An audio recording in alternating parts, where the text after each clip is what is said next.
দর্শক, হবিগঞ্জ শহরের বাইপাস সড়কের যে আনোয়ারপুর পয়েন্ট, সেই জায়গাটিতে আসলে একটি টেলিকম হচ্ছে মা টেলিকম।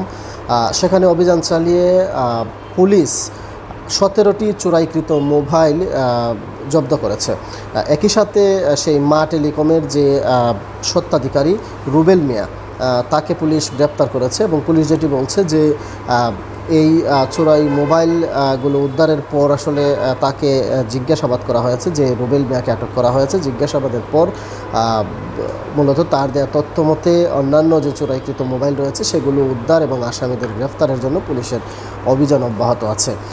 মূলত গোপন সংবাদের ভিত্তিতে অভিযান চালিয়ে গত 25 মে রাত 1:30টার দিকে হবিগঞ্জ সদর থানা পুলিশ আনোয়ারপুর পয়েন্ট সংলগ্ন যে মনোহর হাজি মার্কেট রয়েছে সেই মার্কেটে অভিযান চালায়। সেই মার্কেটের যে মা টেলিকম সেখানে অভিযান চালায় এবং সেই অভিযানে মূলত সেখান থেকে 17টি চোরাইকৃত মোবাইল পাওয়া যায়। যে 17টি মোবাইল উদ্ধার করা হয়েছে এর মধ্যে 5টি মোবাইল হবিগঞ্জ শহরের টাউন হল রোড এলাকার যে গ্যাজেট হবিগঞ্জ, সেই গ্যাজেট হবিগঞ্জ থেকে চুরি হওয়া 5টি মোবাইল ফোন। বাকি 12টি মোবাইল ফোন আসলে কোন জায়গা থেকে চুরি হয়েছে সেই বিষয়টি নিয়ে পুলিশ তদন্ত করছে এবং যাকে আসলে গ্রেপ্তার করা হয়েছে তাকেও জিজ্ঞাসাবাদ করা হচ্ছে পুলিশের পক্ষ থেকে। এবং কোথায় থেকে মোবাইল চুরি করা হয়েছে বা মোবাইল চুরির যে মূল সিন্ডিকেট, সেই সিন্ডিকেটটিকে আসলে ধরার চেষ্টায় রয়েছে পুলিশ। যে 17টি মোবাইল জব্দ করা হয়েছে তার মধ্যে 4টি মোবাইল রয়েছে যেগুলো স্মার্টফোন এবং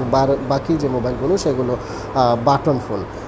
দর্শক, আপনারা জানেন যে গ্যাজেট হবিগঞ্জ, সেই গ্যাজেট হবিগঞ্জে এর আগেও আসলে তিনবার আসলে চুরি হয়েছিল, যেখান থেকে আসলে বেশ কিছু টাকার মালামাল, অর্থাৎ যেটি ব্যবসায়ীরা বলছে যে গত 29 মে যে চুরিটি সংগঠিত হয় সেই চুরিতে আসলে তাদের 3,88,200 টাকার মালামাল খোয়া যায় এবং সব মিলে আসলে 3বার চুরির ফলে বড় অঙ্কের একটি অর্থ আসলে ক্ষতিগ্রস্ত হয় গ্যাজেট হবিগঞ্জের।